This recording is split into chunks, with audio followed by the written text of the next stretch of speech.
minute, we will start, sir. Good morning, Garg sir. Good Aishwarya morning. this Good side, morning. sir.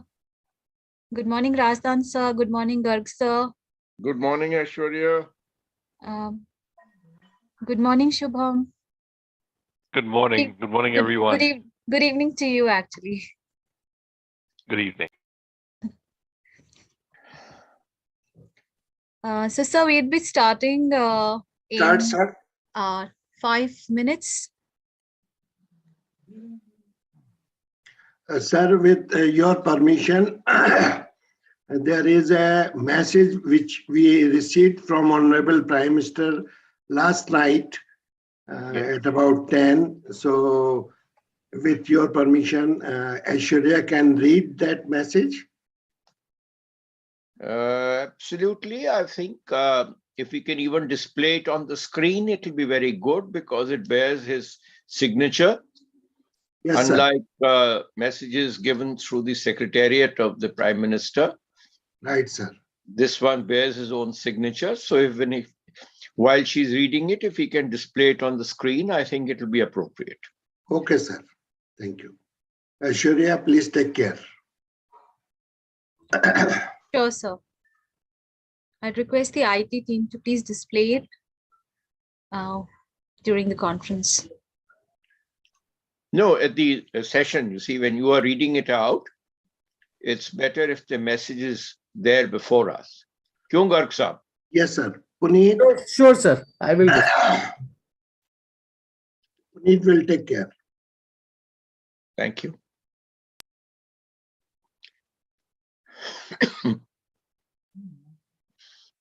So I think we could wait a few minutes because Yes, we sir. had only about 15 or 18 participants till this time, maybe. They are guests and speakers only. Okay.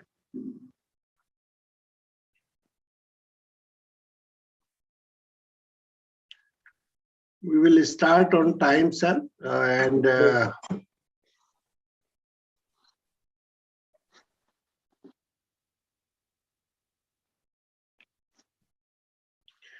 Sir, in your first plenary session, Dr. Anand Gupta will be from Deputy Director General, DGH, will be speaking.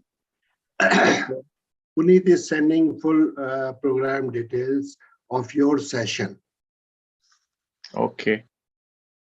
First session, first plenary.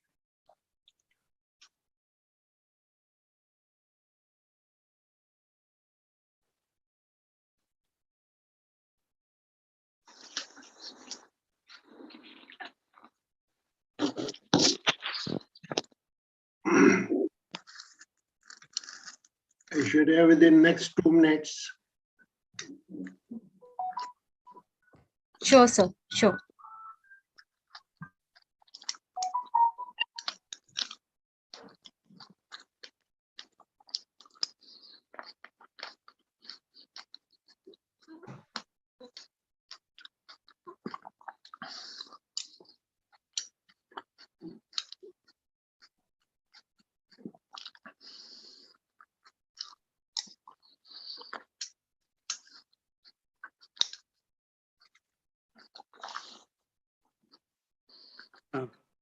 Good morning, sir. Anand Gupta. Yeah, welcome, Anand, Dr. Anand. Morning. So all are speaking in the session which we are conducting. Srivastava ji वगैरह हैं तो? हाँ sir, Srivastava ji online है. Good morning, sir. अभी तो inauguration है. Yeah. उसमें Energy and Environment Foundation is honoring our Director Exploration of NGC, Mr. R.K. Srivastava. Congratulations, sir. Yeah. Thank you, Anand ji. Good. Great. Good to see you. Thank you.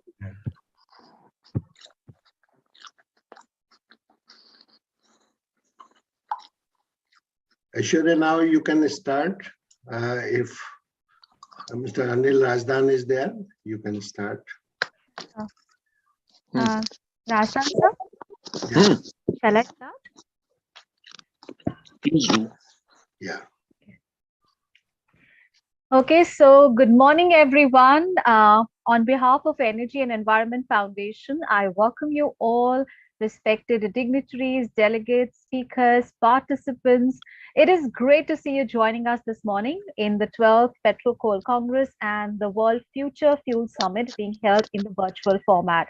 The World PetroCoal Congress is the world's only congress on petroleum, coal, gas industries with a focus on synergy for energy.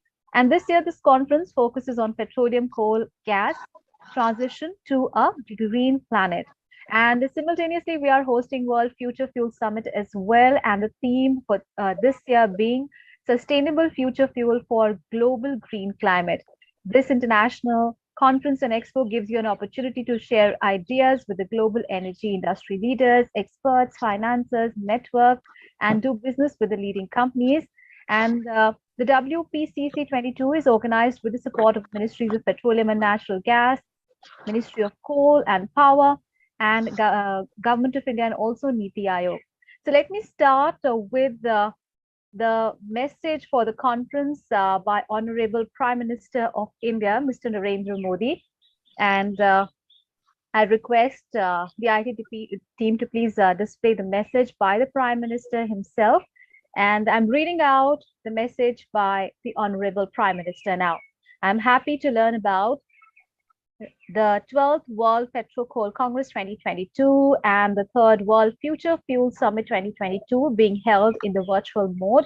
This initiative by the Energy and Environment Foundation in association with Niti Aayog to hold the 3-day Congress is laudable. Energy sector plays an important role in the nation's progress, enhancing the ease of living and ease of doing business. We have implemented far-reaching reforms to transform the sector. Energy security remains the primary focus of our efforts, with a judicious mix of conventional and clean energy sources like solar, wind, and tidal energy. Our energy plan is growth-oriented and environment-conscious. As a nation, we have always been driven by the spirit of global good and a human-centric approach. Marching on the path of development, glorious tradition of our land shows us the way when it comes to caring for the environment. Today, India is among the top 5 countries in the world in the terms of renewable energy capacity. Share of non-fossil sources in India's installed capacity of electricity has increased significantly. India's transition from conventional energy sources to renewable sources of energy is guided by the approach of access, efficiency, and evolution, and our unwavering commitment to fight the menace of climate change. I'm sure that the gathering of global leaders in the energy sector will hold extensive deliberations on drawing up strategic, environment-friendly roadmap for the energy sector. Best wishes for all success of 12th World PetroCoal Congress 2022 and 3rd World Future Fuel Summit 2022. Prime Minister Narendra Modi. So this was the message by the Honorable Prime Minister of India and giving us all the wishes for the success of this conference. And without wasting any more time, I now request Dr. V.K. Garg, former CMD Power Finance Corporation Limited, for the inaugural address. Sir, over to you.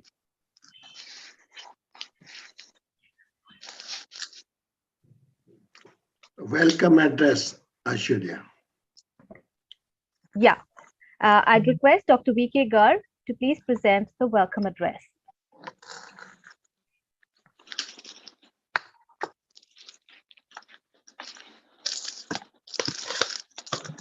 Dr. Garg?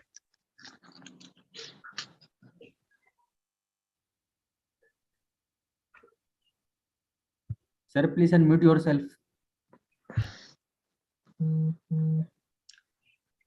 Dr. Garg, you need to unmute yourself. Your mic is muted.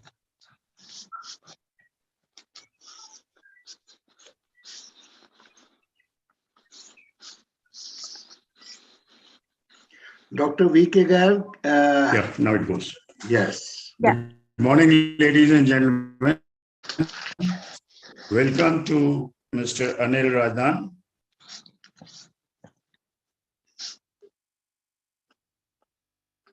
President, Energy and Environment Foundation, various government officials,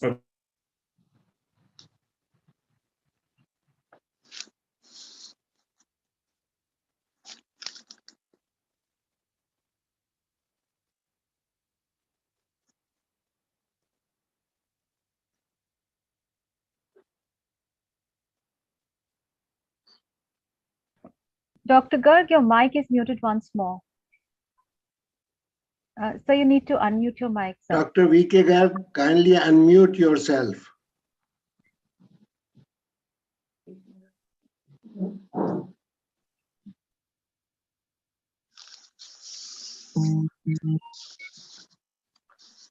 Kindly unmute yourself, sir. Dr. Garg. Dr. Garg?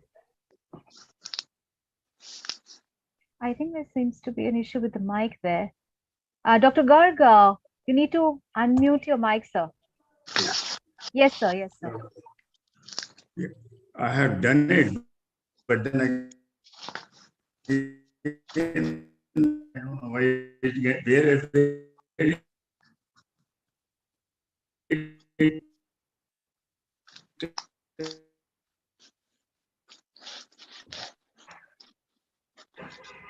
Two kinds of fossil fuels and establishes a sustainable relation between the two on substitution basis, increasing at a decreasing rate.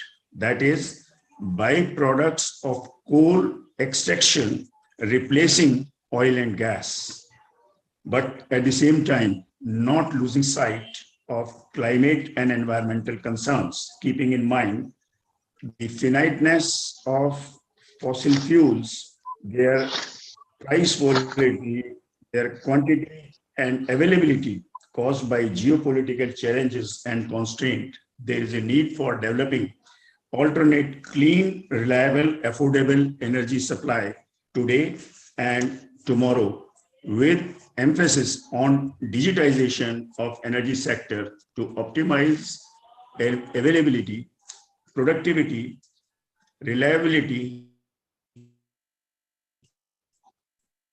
and affordability of power to the consumers. Same time,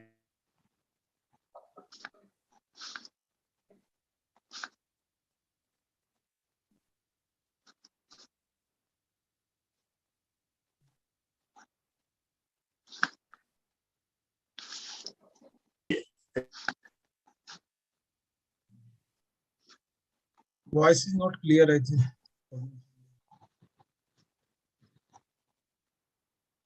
Dr. Garg, your mic is muted once more.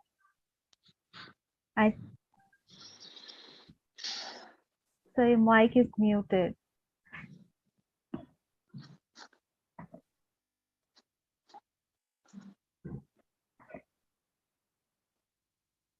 I think there seems to be an issue with the Wi-Fi connection. Dr. Garg, your mic.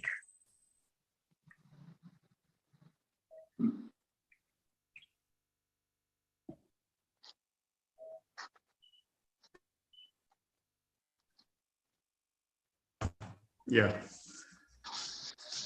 Looking at energy efficiency, environment, and its various emerging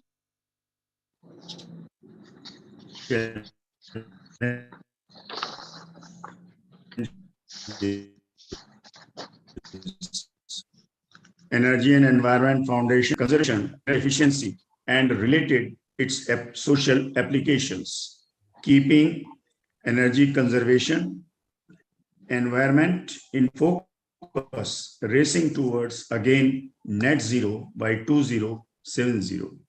Keeping this goal in view, Energy and Environment Foundation honors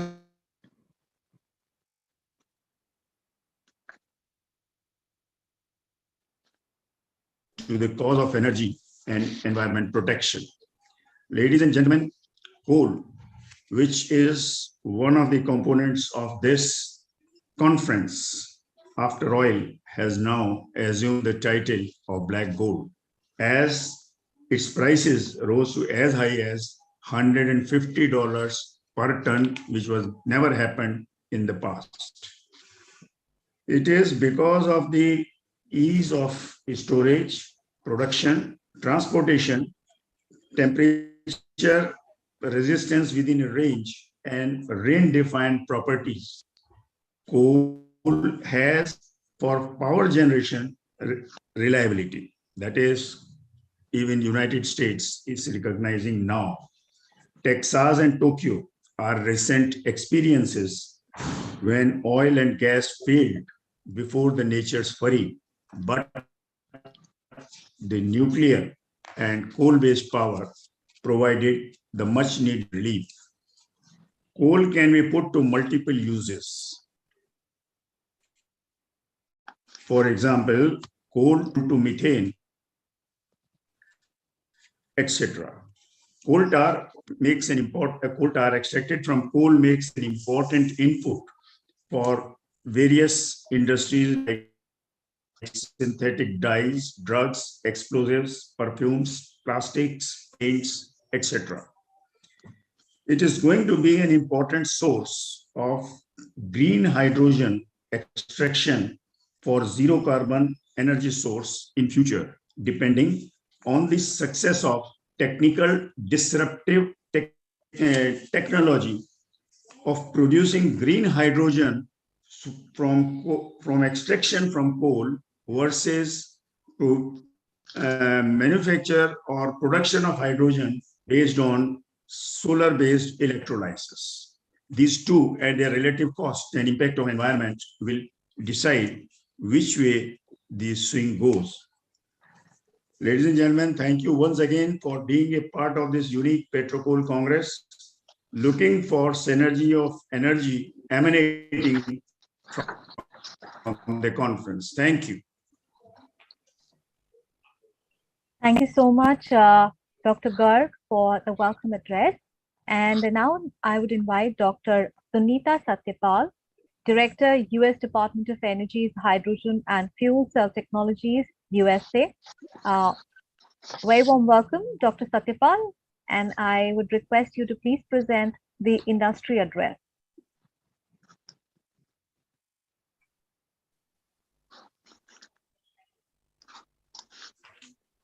First of all, thank you for the invitation, and I apologize I couldn't be there in person, but I'm really pleased to be able to speak today about the U.S. Department of Energy's activities in hydrogen and fuel cells, where I coordinate across DOE offices related to hydrogen and fuel cells.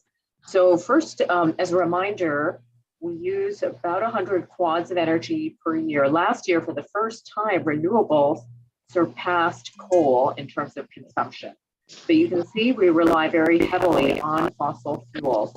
And so I want to emphasize the priorities for the administration: net zero emissions by 2050, a completely carbon-free electric grid by 2035. And another key priority I want to emphasize is our Justice 40 initiative. So 40% of the federal benefits for disadvantaged communities, energy and environmental justice, equity, those are all very high priorities for the administration. Now, hydrogen is one part of a very balanced portfolio.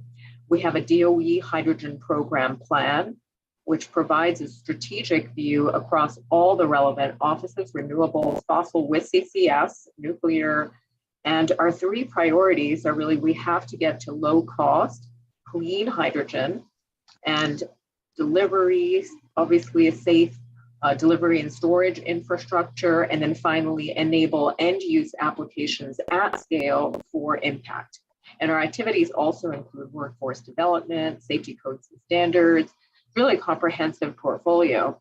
And getting to scale is pictured here through our H2 at Scale initiative, launched a few years ago, which really depicts the Swiss Army knife approach of hydrogen. You can produce it from all our resources. You can store it. It can enable power or enable a renewable grid. It can be more dispatchable, really offers that versatility and optionality. So transportation, industrial applications, synthetic fuels, injecting into the natural gas pipeline. Again, it really offers opportunity across the application space.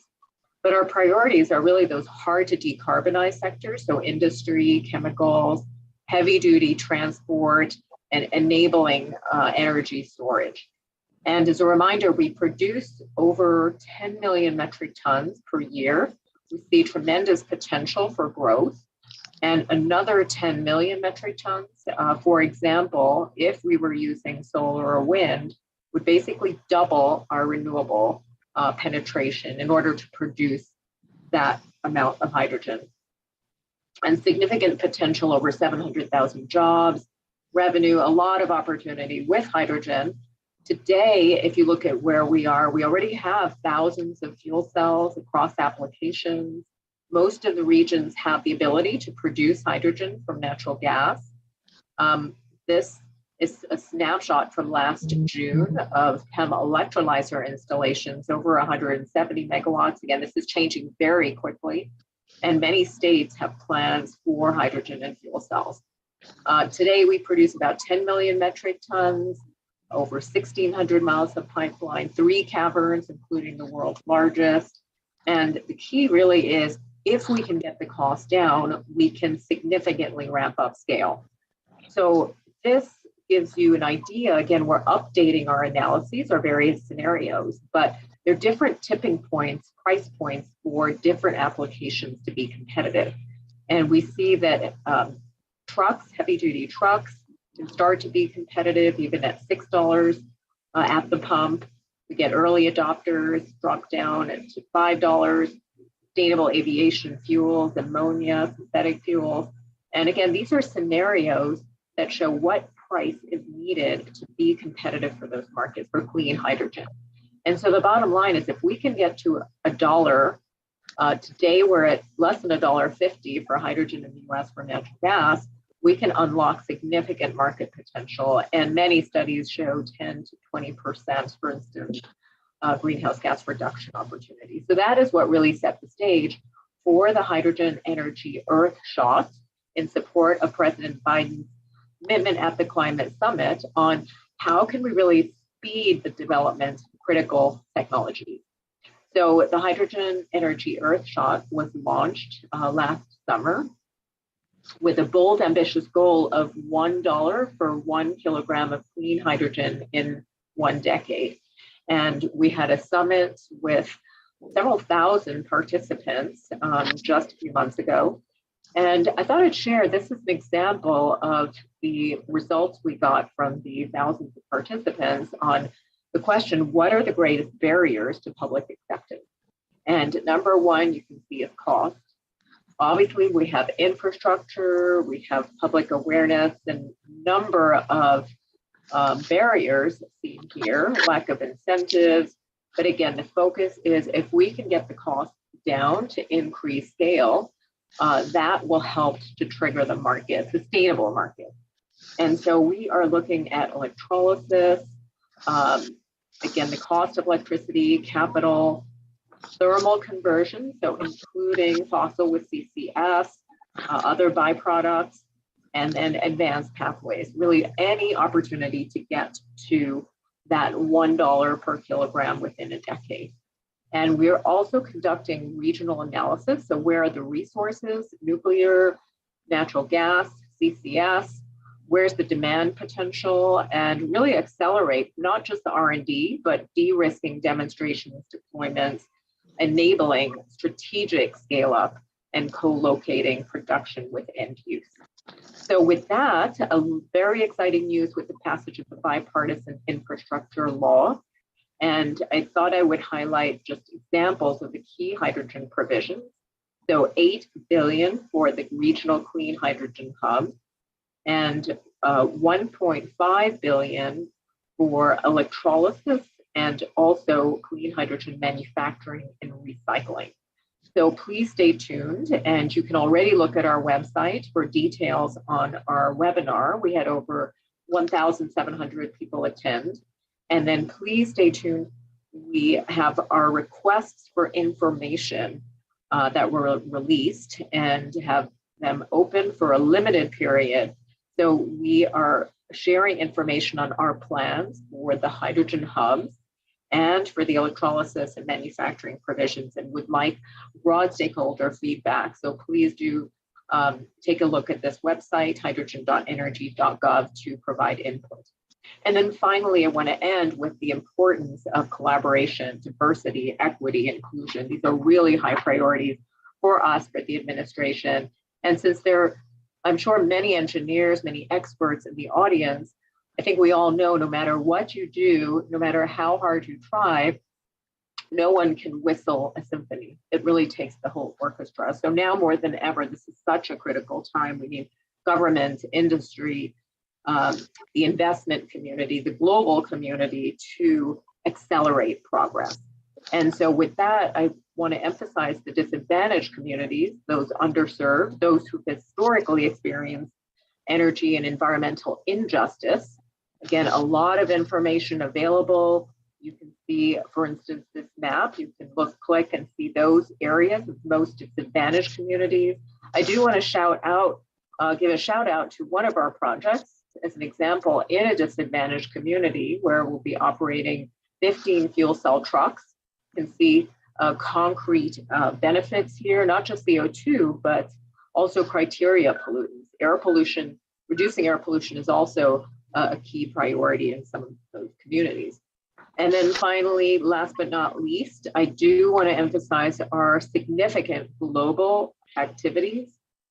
These are just a few examples. You can go to ipg.net, codes and standards, facilitating international trade, a clean hydrogen standard, Center for Hydrogen Safety. Again, a lot of information available for resources and collaboration. And finally, if there are any postdocs, early career professional students in the audience, I thought I'd highlight an effort, the Early Career Network, completely run by students, early career professionals from over 38 countries, sharing information and enabling, encouraging the next generation of researchers, policymakers, and leaders in the hydrogen and fuel cell industry.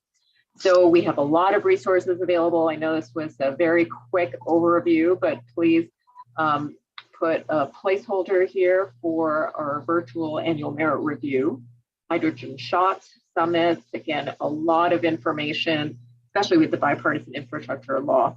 So with that, it's a historical time, and we look forward to hearing from you and continuing to stay engaged. Thank you very much and have a great conference. Yeah, thank you so much, Dr. Sunita, for that industry address. And let me move on to the very exciting part of this conference, and that is the award ceremony. So the Energy and Environment Foundation Global Excellence Awards were introduced for the first time in 2011 by the Energy and Environment Foundation to celebrate excellence, innovation, and best practices in the energy and environment sectors, to serve as a tribute to the winners' professionalism and commitment to demonstrate excellence in petroleum, coal, gas, hydrogen, and biofuel sectors. And in the past, the Energy and Environment Foundation Global Excellence Awards in the energy sector have been conferred to esteemed dignitaries.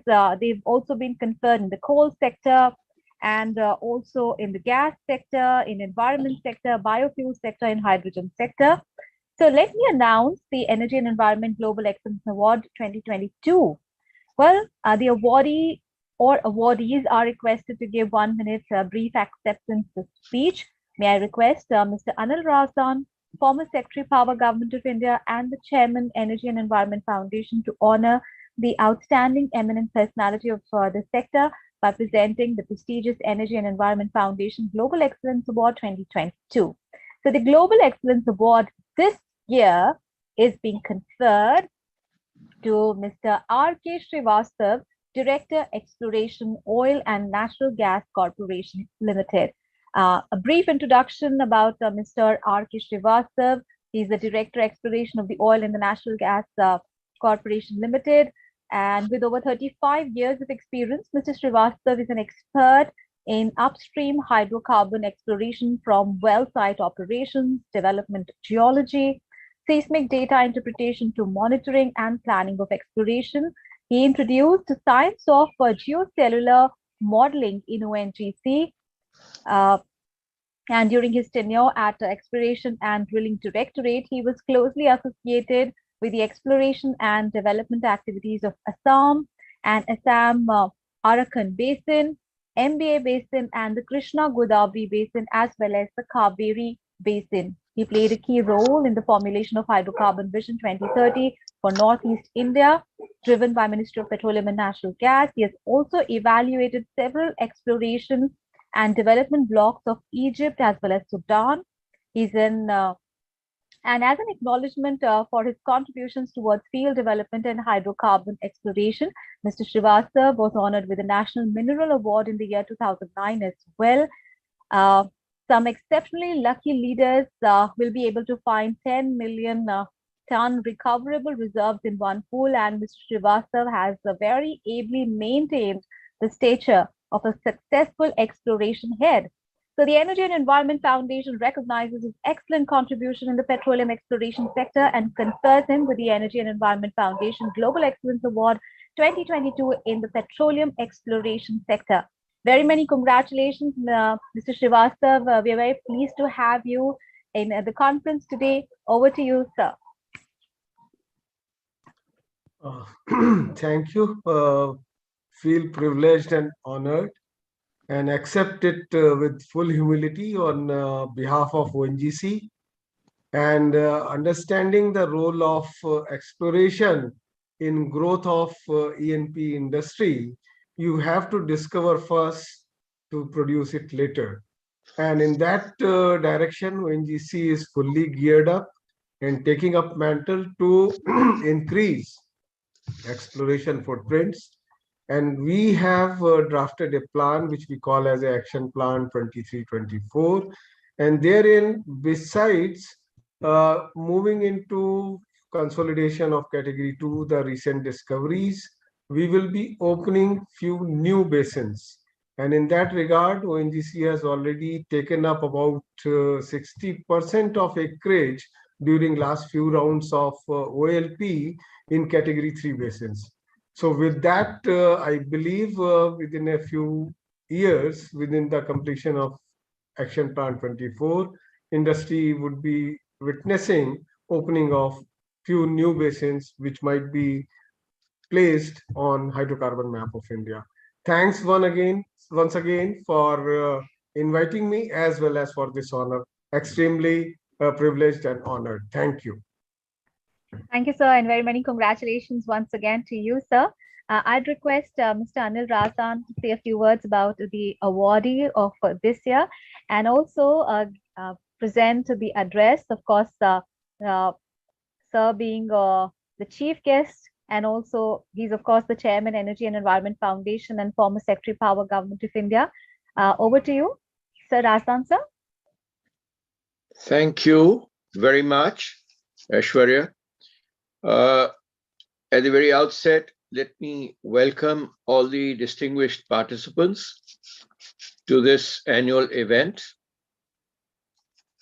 Dr. V.K. Garg, Dr. Anil Garg, Dr. Sunita Sathyapal, our very distinguished, honored Mr. R.K. Srivastav, my old friend and colleague, Mr. Nobuo Tanaka, the former head of the International Energy Agency, and various distinguished participants and awardees who will be attending this two-day annual event.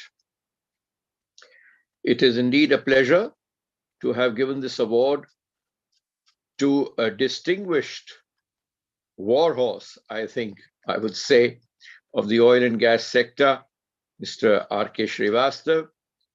And the ONGC has done yeoman service to the cause of availability of oil and gas in India and continues to be the most prized public sector undertaking in India, which has spread its activities worldwide. Many congratulations to you, Srivastav, and for your excellent team work, which you have enabled your organization to exploit fully. Our congratulations to you and many years of success. Well, friends, we are meeting in the backdrop of the global effort to meet the energy needs of the developed and the developing countries.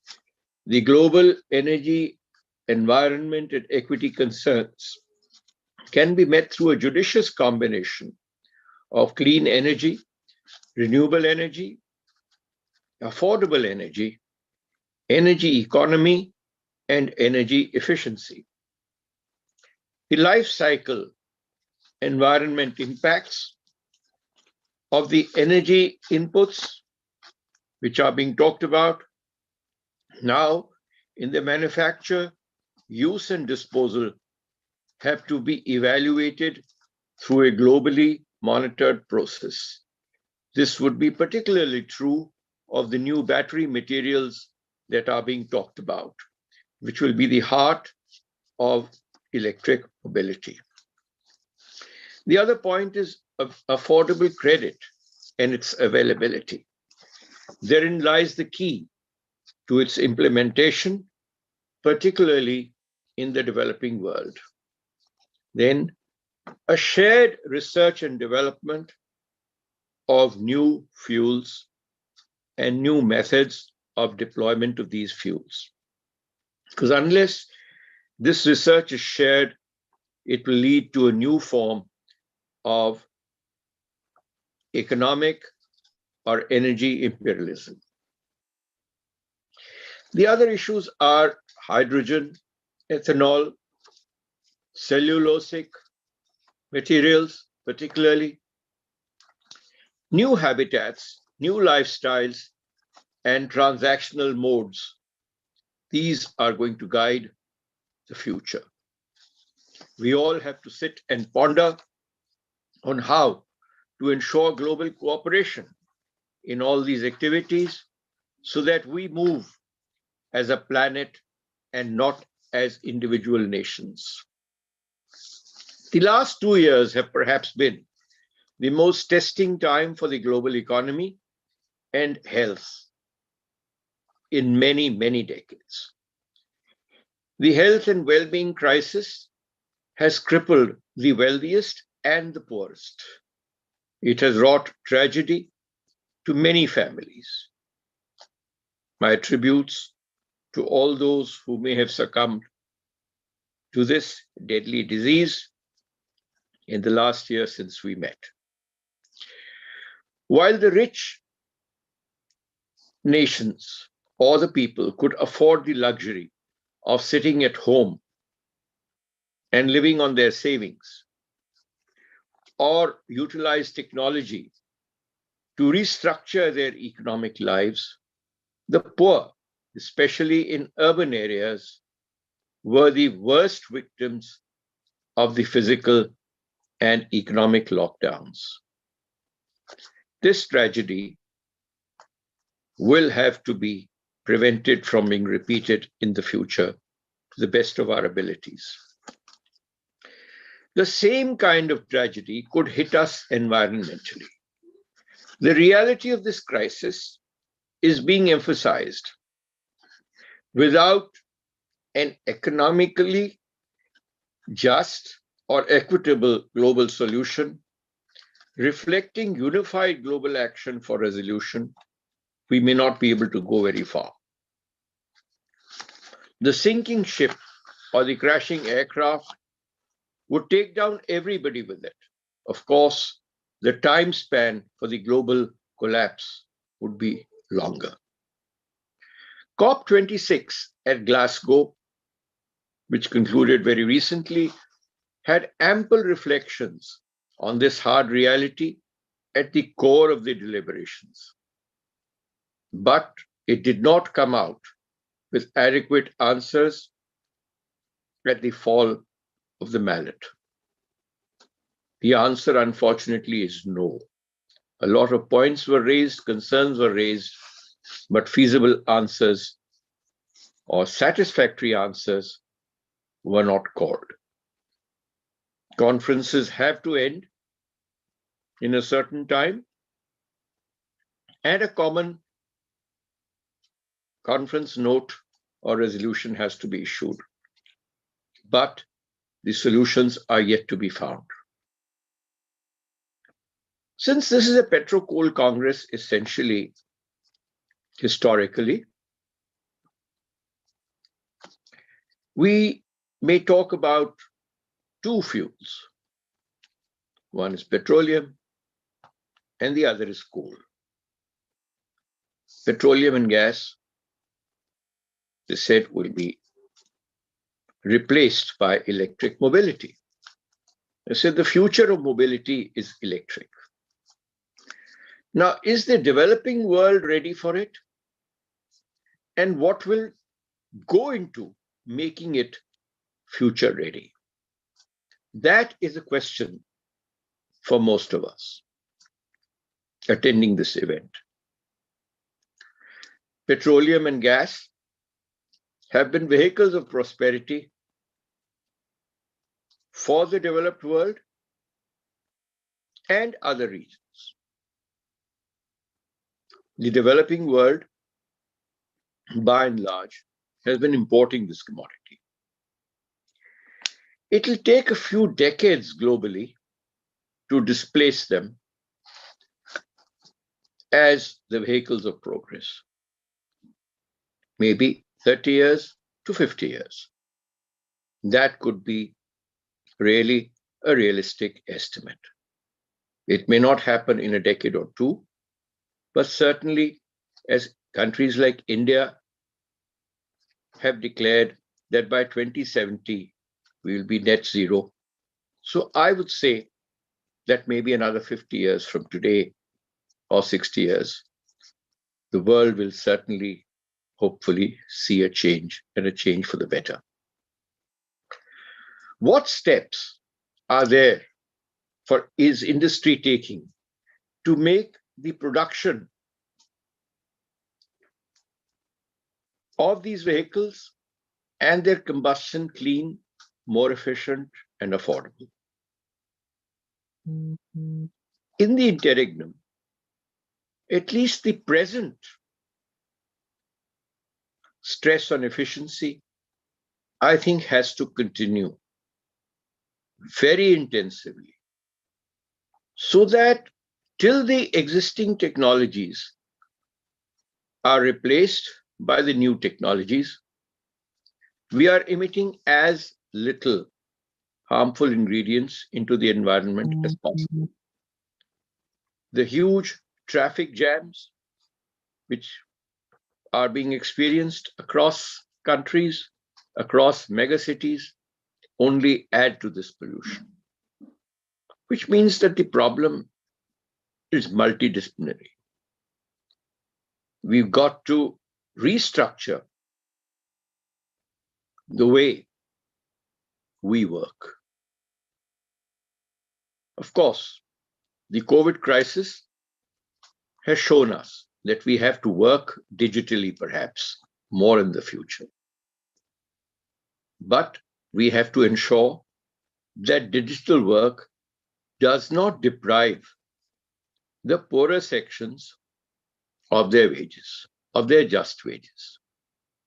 Over the last week in the national capital, I was observing the sudden spurt in vehicular traffic and traffic jams in India. I could ponder and think that one possible reason is that for fear of infections, people are not using public transport to that extent. They're relying more on personal transport. And personal transport is clogging the streets. These are various issues, multiple issues, which we have to address holistically. Having worked in the urban development sector as well as in the energy sector, in the state as well as in the government of India, I can say that all these sectors move together.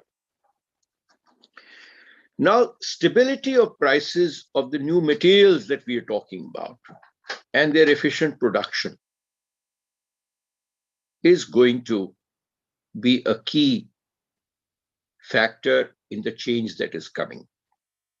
Meanwhile, while that transition comes, stability in prices of energy commodities have a huge impact on the lives of people. With oil threatening to hit almost $100 a barrel, it is not going to be an easy ride for developing countries. We've already crossed $95. I know oil means more revenue for many governments, but its affordability is a major factor in various budgets. Global equity always demands a fair share of resources. As an international negotiator for the country, I've always held the view that there are 4 or 5 E's which hold the key to the future. One is energy, one is environment, one is equity, and one is efficiency. Now, unless all of them move in tandem, I do not think that we can achieve the goals that we are seeking to achieve. We talk about the environment in the context of one world, and one world affecting all of us. No country would be spared. Now, if the environment is common, should not the fruits of prosperity also be shared? It's only possible if prices are affordable and technology is shared. It will foster greater constructive cooperation across the world. We are asking countries, the developing countries, to consume less. The developed world must share resources with them. Resources are not only physical resources, but also financial resources. If the world is one, it should be one in many ways. It will foster, as I said, greater constructive cooperation among the peoples of the world.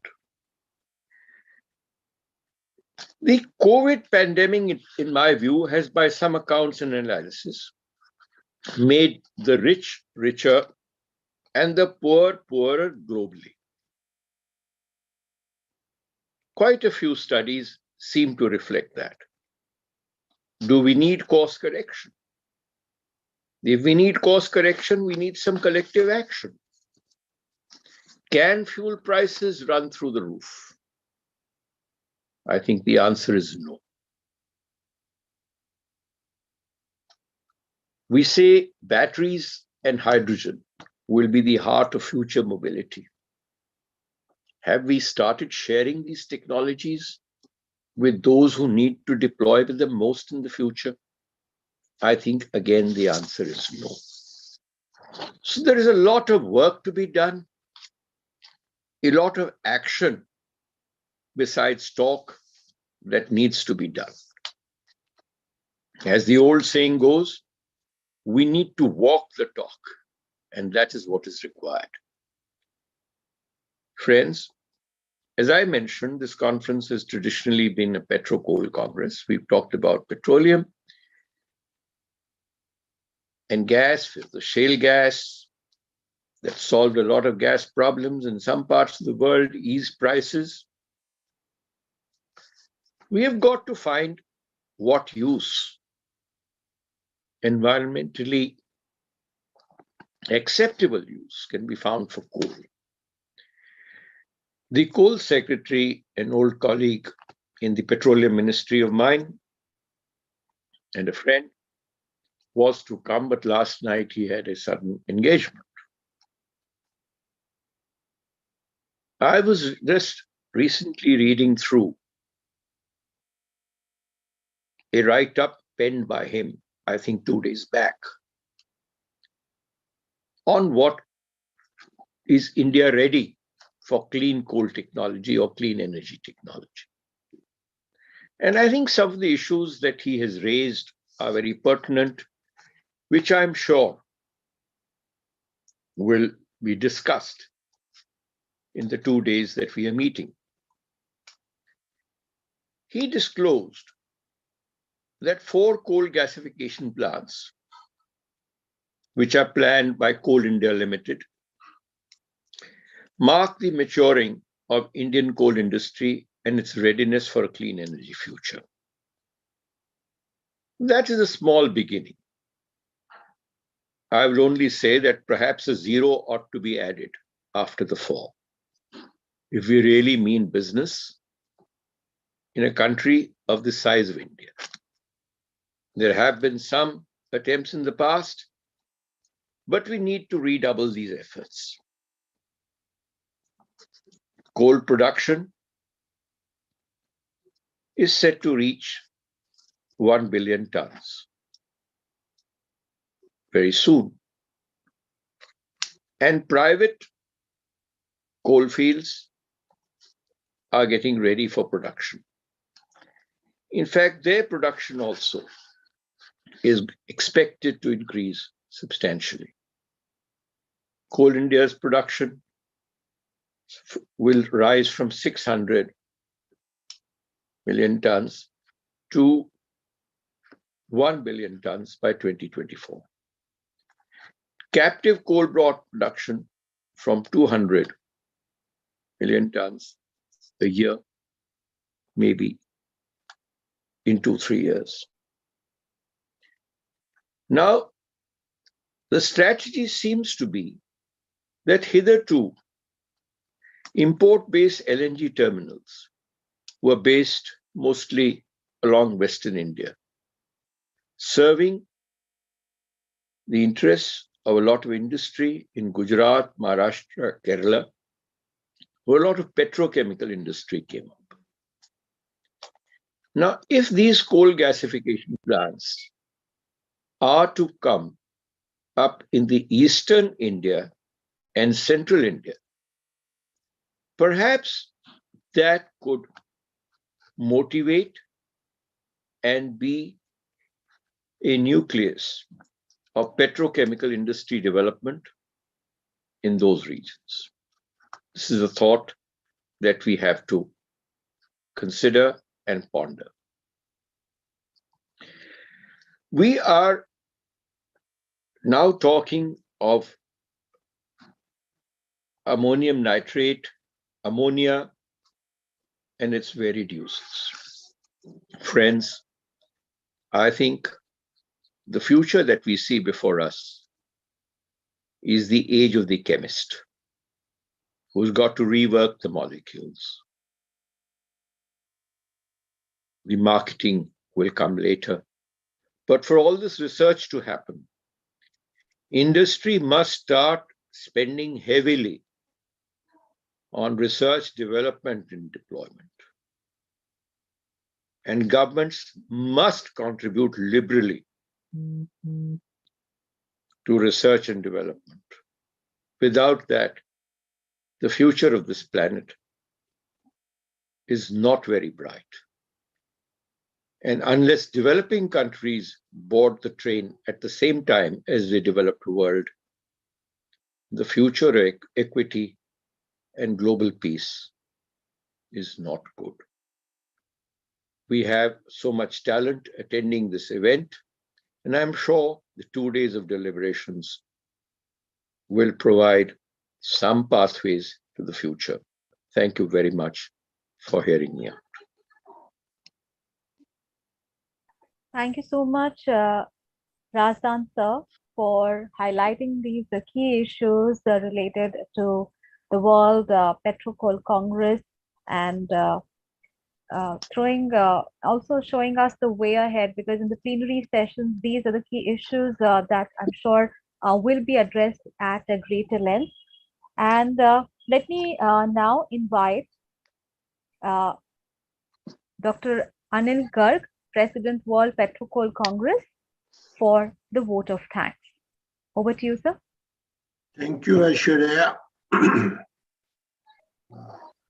It is my pleasure that two conferences, World PetroCoal Congerss and World Future Fuel Summit, are organizing at the same time, at the same platform.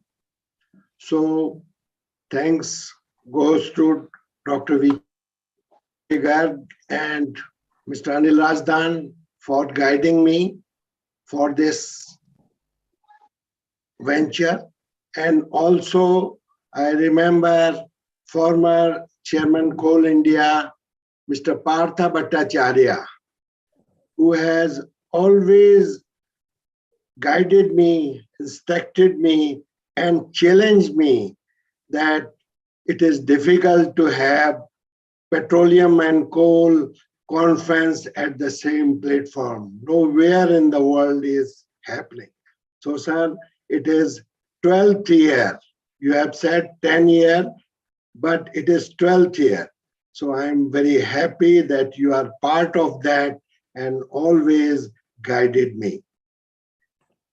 I have to thank Ministry of Petroleum and Natural Gas, Government of India, Ministry of Coal, Government of India, Niti Aayog, Government of India for supporting, and Honorable Prime Minister of India, Mr. Narendra Modi, for giving his address or message at late in the night, only on 15th Feb at 10:30 p.m. I have to thank ONGC for gold sponsor, Oil India Limited, GAIL, EIL, JP, JSPL, Bio2X Forum India, University of Petroleum, and Pandit Deen Dayal Upadhyay Energy University, Mr. Dr. R.K. Vij is here, Karamchand Thapar Institute and organization. I have to congratulate the recipient of this prestigious Global Excellence Award, Mr. R.K. Srivastava, Director Exploration ONGC, for getting this award. Congratulations, sir. We have to thank all the participants, Mr. Rajdan and Dr. V.K. Garg, for their support. Thank you very much, sir.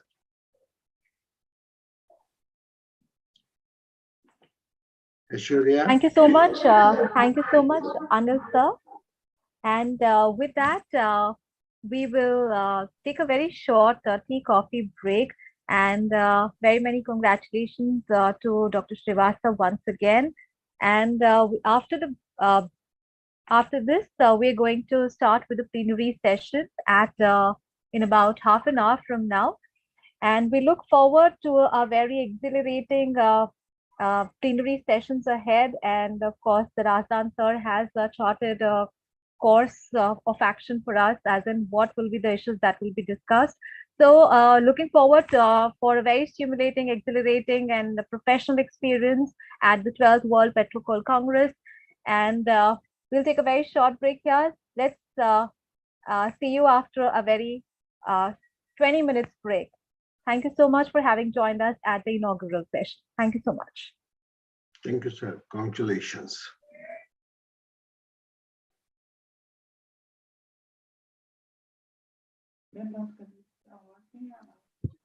So, just one query. We will be on the same link?